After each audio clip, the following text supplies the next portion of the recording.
I'm so excited about what's in this box. Good morning, y'all. It's Andrea here at VW Family Farm, and we have had a really exciting package come in the mail, and I want to take you along today as I'm going to use this new toy I have. I'm super excited. I've waited several years to get one of these. It's been on my list for a while of things to take our homestead kitchen to the next level. So let's get to it. First things first, we gotta milk some cows. First thing every morning.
Favorite cow, but don't tell the others.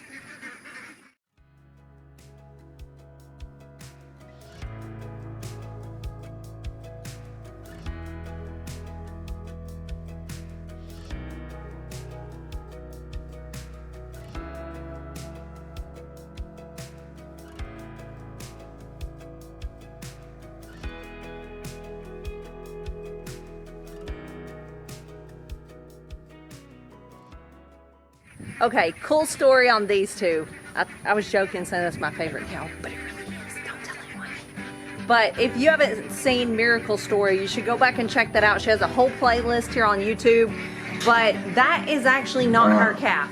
Her calf passed away as she was trying to have it. And long story short, she was down for a long time and was pretty much a miracle that she lived, hence her name Miracle. But she wouldn't accept, this little guy is her adopted son, that's what we call him. His mama got struck by lightning and died, and he needed a mama, she needed a baby. I was having to milk her 7 days a week. It's really a miracle we kept her in milk for the 11 days she was down. But you can see now, he still nurses from the back. That's because she did not accept him for a long time. She would kick at him. You can see this baby over here nursing from the side. That's how most natural mamas and babies do. But that's just what he's used to. She has since accepted him, fully accepted him. And the coolest part to me, I get to see this every day when I come out here, but one day this little guy's mama was in the pond and he couldn't find her. And so they're hungry in the morning, so they'll just nurse whoever will stand still. They look for their mom, but he couldn't find her. So he started trying to nurse Miracle, and Miracle went crazy. She was headbutting him, shooing him away. She was letting this little guy nurse, but she was shooing this other one away. And you might be like, well, that's not a very good story. But the reason it warmed my heart so much was the fact that the other little guy has a mom. He has a great mom. She was just in the pond at the time.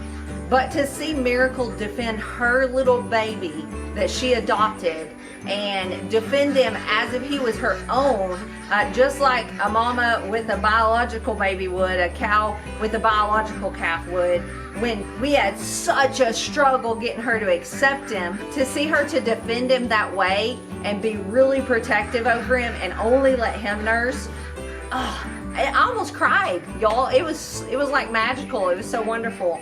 Because everybody wants to be accepted like that. I mean, even people, that's what I was sitting out here that morning thinking. It was emotional to me to think about, he needed a mom and he found one that would defend him just like her own, as if he was her own.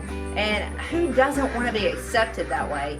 So maybe y'all don't look at cows and calves and gardens and farms and stuff and see such deep lessons, but this is my life, is what I do every day. And sometimes I just see stuff, I could cry right now thinking about it. But sometimes I just get to see the most beautiful stories unfold. I joke with people and say, I love my coworkers because I love these animals. I mean, we seriously can learn a lot from them. It was just so heartwarming to see him be accepted for who he is, and that she loved him so fiercely. So I hope you're loved like that. I want to be loved like that. I am loved like that, and I hope you are too. And I hope that sometimes it doesn't come from the sources we think it will. Sometimes the people that we're striving so hard to please are the ones we can never please. Do y'all feel that way sometimes? But then sometimes it's those unlikely sources. She was rough on this little dude. She did not want to accept him. But in the unlikeliest of places, he has found a fierce defender and that love he was looking for. All right, y'all ready to head back inside and see what was in that box? We got the milking done. Feels like a good morning too. This milker is pretty heavy. Let me just say too, I get nothing for telling y'all this, but this little wagon is a lifesaver. Y'all should seriously think about getting one if you have to transport heavy stuff. We haul everything from beans we pick to my milker gets hauled every single day. It's saved a lot of back-breaking work. I've definitely had some questions on my milking before. This is just, it's a little over a 2-gallon bucket. It's a stainless steel bucket. I just got it at Tractor Supply. It's actually about 9 quarts, I believe. So there's 8 quarts and 2 gallons. So it gives me a little leeway room. I can pour 2 gallons up at a time. This is my strainer, and guys, I just actually bought this last week off Amazon because I am having a horrible time finding the strainers that go down in there for my bigger one. So I went down to a little bit smaller one. I think they call this a large. I'm going to link this below just in case y'all are interested, because I have had a lot of questions on my equipment. So that strainer I just bought actually uses the 6.5 inch discs. These are pretty easy to find. I was using a 9.5 inch, which are incredibly difficult to find, and when you can, very, very expensive. So I went down. This is plenty big if you're new to milking and you're needing some sort of strainer. These are also great for all kinds of other things. You can strain and make Greek yogurt. You can, I strain my lard, all kinds of things through these strainers like this. So they're really handy in a homestead kitchen. I'm so excited about what's in this box. What is it? Ah! So this is so exciting for me. This is actually a cream separator. I cannot wait to try this thing out.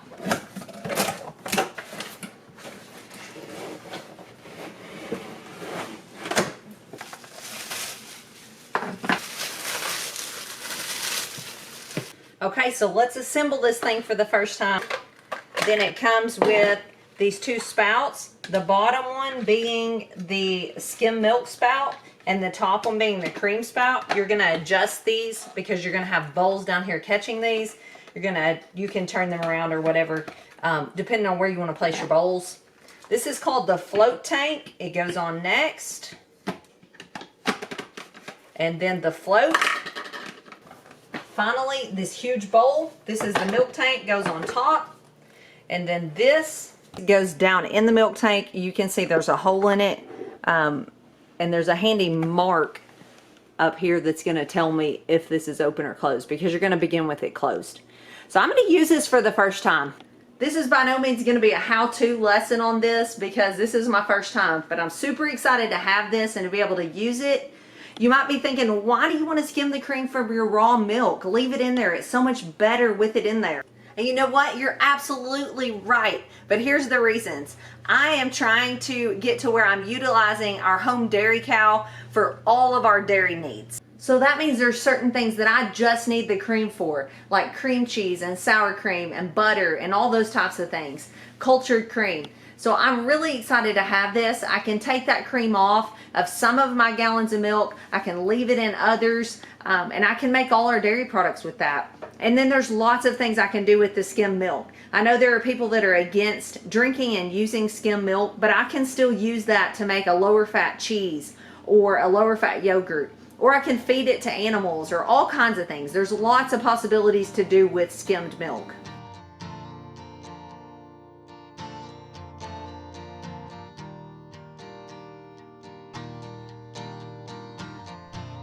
Okay, first thing is this milk has to be warmed from 95 to 104.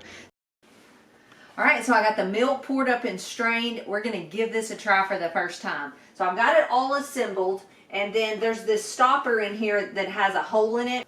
So when you put it down in here and the hole is this way, the milk or water or whatever you're putting in here can flow through, and when you turn it like this, it's turned off. Well, you start with it turned off, but it has this handy little notch up here that tells you, if you point this at the notch, you'll know it's open. So I'm going to start with it closed, and I'm actually going to turn it on and let it run for a few seconds, probably more like a minute to get warmed up, and then we're going to run some warm water through it just to get everything warmed up inside, and then we're going to start doing the milk.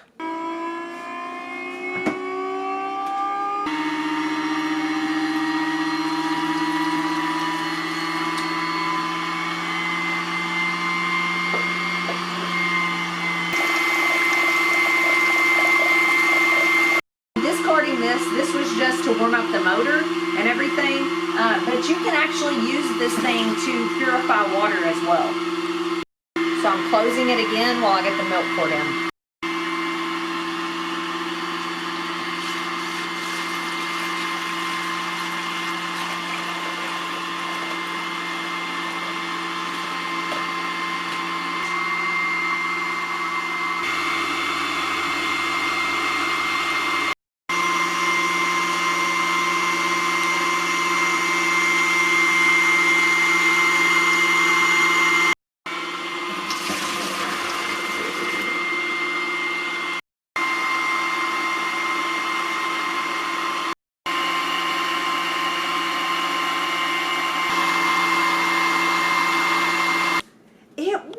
I'm so excited. I have wanted one of those for years, and it actually worked. I didn't know if I could actually get it put together properly and work it properly by myself, but it was so user-friendly, it worked perfectly.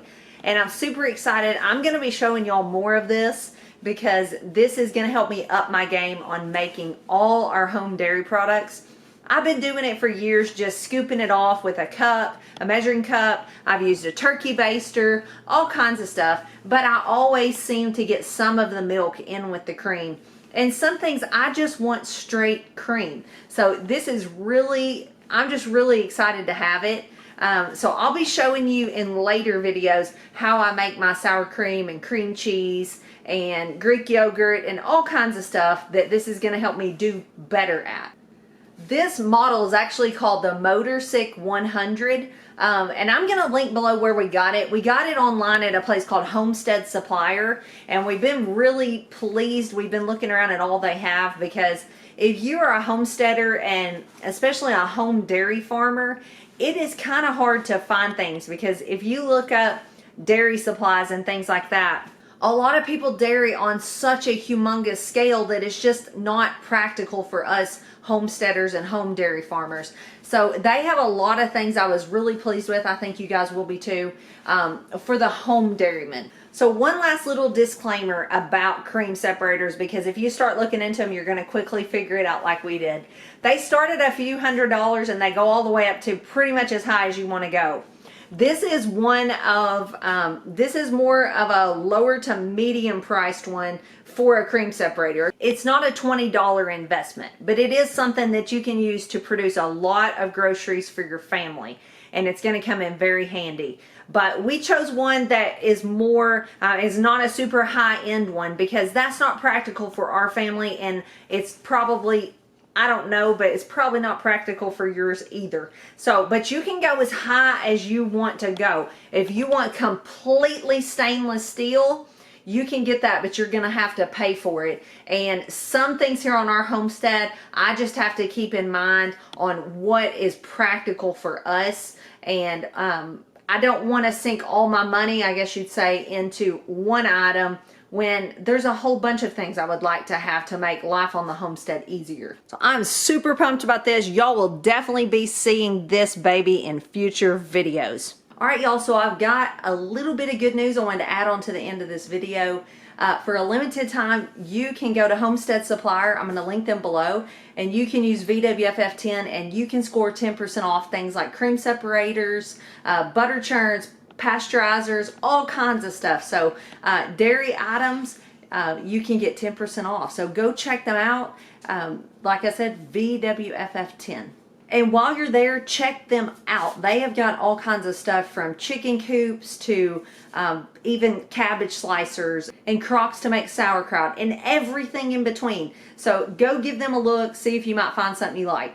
So I'm signing off. I'm going to get all this cleaned up and put away, and I will see you guys on the next video. Thanks for milking with me this morning and hanging out with me. God bless.